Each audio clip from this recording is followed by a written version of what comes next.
دے نوشین صاحبہ اب ذرا اربن ایریاز کے حوالے سے آپ بتائیں کیونکہ آپ اس میں مہارت رکھتی ہیں، ہم کیسے بہتر پریپیئر کر سکتے ہیں؟ ایک دو سلوشنز بتائیے گا اور ایک مثال بھی میں آپ سب کے سامنے رکھ دیتا ہوں۔ ہماری پلاننگ کا یہ حال ہے کہ لاہور اگر آپ شہر لے لیں تقریباً 2000 اسکوائر کلومیٹر تک پہنچ چکا ہے۔ اس کی بڑی وجہ یہ ہے کہ ہاریزونٹل گروتھ ہے اس کی، گھر ہیں، لوگ اپارٹمنٹس یا ہائی رائز میں رہنا پسند نہیں کرتے، وہ کلچر ہی وہاں پہ نہیں ہے۔ تو جو شہر آپ 300 کلومیٹر اسکوائر میں اس آبادی کو بسا سکتے تھے آپ نے 2000 کلومیٹر اسکوائر تک بسایا ہے۔ اس کا مطلب کیا ہے؟ اس کا مطلب یہ سڑکیں آپ کو اتنی زیادہ چاہیے ہوں گی، جنگلات آپ کو اتنے زیادہ کاٹنے پڑیں گے، ایگریکلچر لینڈ آپ کی اتنی زیادہ کم ہوگی، پھر آپ اس پہ الیکٹریسٹی دیں گے، پھر آپ وہاں پہ پانی کی پائپ لائن بچھائیں گے، گیس کی پائپ لائن بچھائیں گے، ہر چیز میں کہیں نہ کہیں کاربن فٹ پرنٹ آپ کا بڑھے گا اور لوگ جو ہے پھر اوبیسلی پریشانی ہوں گے جس طرح ہم دیکھ رہے ہیں۔ تو کیا آپ کریں؟ شہر تو شہر بن چکے ہیں اور ہمارے بڑے شہروں میں ہی آبادی کا بھی تناؤ بڑھا ہے اور وہیں پہ ہم کنسٹرکشن بھی کیے جا رہے ہیں، تو کیا 2-3 سلوشنز ہیں ہمارے پاس؟ جی تھینک یو شہزاد صاحب، فینٹاسٹک کویشچن، مگر اس کا جواب دینے سے پہلے میں جلدی سے ذرا ایک بات کرنا چاہتی ہوں آن the global warming aspect.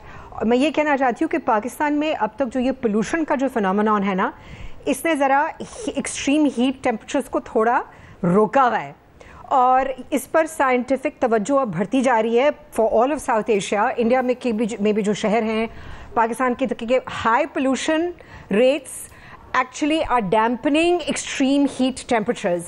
So once the pollution clears, which is something that we're working very hard towards, I'm actually part of a major pollution network here in Pakistan. Once the pollution clears, these temperatures are going to shoot up even further. This is scientific fact. Right? میں یہ نہیں کہہ رہی کہ ہمیں نہیں pollution clear کرنی چاہیے، مگر اس بات کو میں مد نظر رکھنا چاہتی ہوں سامنے at the forefront. Right. Secondly, on the urban planning question. سب سے پہلے تو یہ جی کہ it would be really good to see کہ جو ہماری اربن پلاننگ ہے وہ ریئل اسٹیٹ ڈیولپرز نہ اس کو بڑھائیں آگے۔ پچھلے 20-25 سالوں سے ہمارا پورا اربن پلاننگ ایجنڈا، چاہے وہ کراچی کا ہو چاہے وہ لاہور ہو، پاکستان کے دوسرے شہروں کو، اس پہ جو پروفٹ موٹیو ہے، جو اربن ڈیولپرز کو لٹرلی ہاتھ میں اٹھا کر پکڑا دیا گیا ہے، جس کی وجہ سے انوائرمنٹل ایشوز، چاہے وہ سندھ انوائرمنٹل پروٹیکشن ایجنسی ہو اور سیپا جیسے ادارے ہوں، جو اس پر لٹرلی ایک ٹھپا لگا دیتے ہیں، ہاں جی پروجیکٹ کو چلائیں، چلتا ہے چلنے دے۔ This is a major issue. It is an issue of ethics. It is an issue of anti-poor urban planning. This is all now dovetailing with the broader dynamic of climate change impacts. تو اگر ہم نے urban planning کو social justice اور climate justice کی طرف لے جانا ہے تو ریئل اسٹیٹ ڈیولپرز کو اور ریئل اسٹیٹ ڈیولپمنٹ ماڈل کو تھوڑا سائڈ پہ رکھنا پڑے گا، چاہے وہ عمارتوں پہ اسپیکولیشن ہو، چاہے وہ لینڈ پہ speculation who. The profit motive is driving everything. It is driving urban planning agendas in Pakistan. سب سے پہلے تو اس کی طرف آپ توجہ کریں نا، پھر ہم بات کریں گے سولوشنز پہ۔ بیسک سولوشنز آ سکتی ہیں and solutions are about design essentially. The devil is in the detail and the detail is about design. تو آپ فلڈس کی طرف جائیں، انکریز پریسپیٹیشن کی طرف، آپ رین واٹر ہارویسٹنگ کے بارے میں سیریسلی سوچ سکتے ہیں ایٹ دی اربن لیول۔ اگر آپ نے پیومنٹس کو اور اتنا سارا کانکریٹ نہیں پور کرنا شہر میں، ایک تو آپ کانکریٹ پہ کانکریٹ ڈالتے جا رہے ہیں، ایسفالٹ ڈالتے جا رہے ہیں، جس سے ایکسٹریم ہیٹ پر امپیکٹ پڑ رہا ہے۔ تو think about putting in different kinds of different kinds of materials that will dampen, that will lessen the impacts of extreme heat.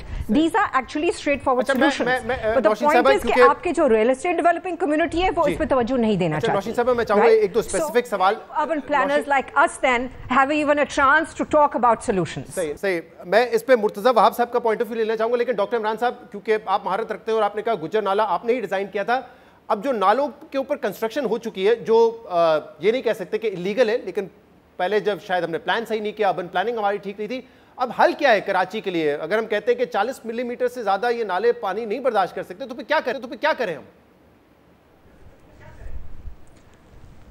Thank you ji for this question and I was desperate to talk about this solution. دیکھیں جی، جب گجر نالہ design کیا تھا تو اس وقت جو situation تھی اس حساب سے ہم نے 7,500 انلیگل انکروچمنٹ وہاں پر تھے، ہومز بنے ہوئے تھے، اس میں 3,500 کے قریب ہم نے اس وقت اس کو ڈیمالش کیا اور ایک پیسیج بنایا جو آج تک انٹیکٹ ہے اور پانی جو ہے اس بارش میں بھی وہاں پہ اوور فلو نہیں ہوا اور جاتا رہا۔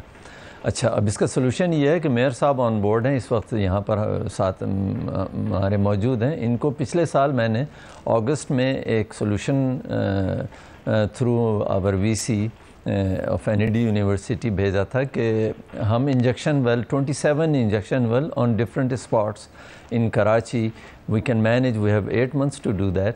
اینڈ وہ جو ہے جو کنورجنگ واٹر ہوگا ڈفرینٹ راؤنڈ اباؤٹس پہ، یا وہ ساری میں نے کراچی کی ماڈلنگ کر کے 27 اسپاٹس نکالے تھے. اور وہاں پہ انجیکشن ویل، جی انجیکشن ویل یہ ہوتا ہے کہ جیسے رین واٹر آپ کہیں پہ جمع ہے، اب وہ پانی کہیں جانے کے قابل نہیں ہے، جو سلو کنورٹ ہو کے وہ سارا ایک جگہ پہ جمع ہو گیا. تو جیسے ہم بور کرتے ہیں، بور سے ہم پانی نکالتے ہیں، اور انجیکشن ویل سے ہم وہی رین واٹر ساری دنیا میں یہ ایکسیپٹیبل ہے اینڈ پریکٹس میں ہے، انڈیا سے لے کے کہیں پہ بھی. تو وہ پانی واپس گراؤنڈ میں چلا جاتا ہے، گراؤنڈ واٹر میں جا کے مل جاتا ہے. تو اس سے ایک تو وہ جو ٹریفک کنجیشن، وہ ایریا، وہ روڈ ڈسٹرکشن، یہ سب اوائڈ کیا جا سکتا تھا. اور یہ 27 پوائنٹس اس وقت میں نے ڈیزائن کر کے وہ پروپوزل ان کو سبمٹ کیا تھا. اور اس کے بعد بھی ایک دو دفعہ ان سے بات ہوئی، لیکن somehow it is still in files only and it's in limbo. تو ایک سلوشن آپ نے بتایا کہ 8 مہینے کے اندر ہم جواب دے سکیں گے کہ کیا لمیٹیشن ہے کہ وہ یہ نہیں ہو سکا ابھی تک. تو میں مرتضیٰ آپ سے ابھی ڈسکنیکٹ ہو گئے، لیکن واپس آئیں گے، میں ان سے پوچھوں گا. آپ نے کہا 8 مہینے میں 27 انجیکشن ویل کراچی میں مختلف مقامات پہ آپ بنا سکتے ہیں جس سے فائدہ ہوگا. اس کے علاوہ کوئی حل، رین واٹر ریزروائرز، یہ کوئی سلوشن ہے کہ ہم پانی کا استعمال کر سکیں؟ میرا خیال ہے کہ کراچی جیسے سٹی میں آپ کو ریزروائر کے لیے بہت بڑا اسپیس چاہیے on surface, which is difficult and very expensive to manage. So I don't think so, and there is a lot of water which can be poured back into the soil rather than using this very expensive land for only storing rainwater.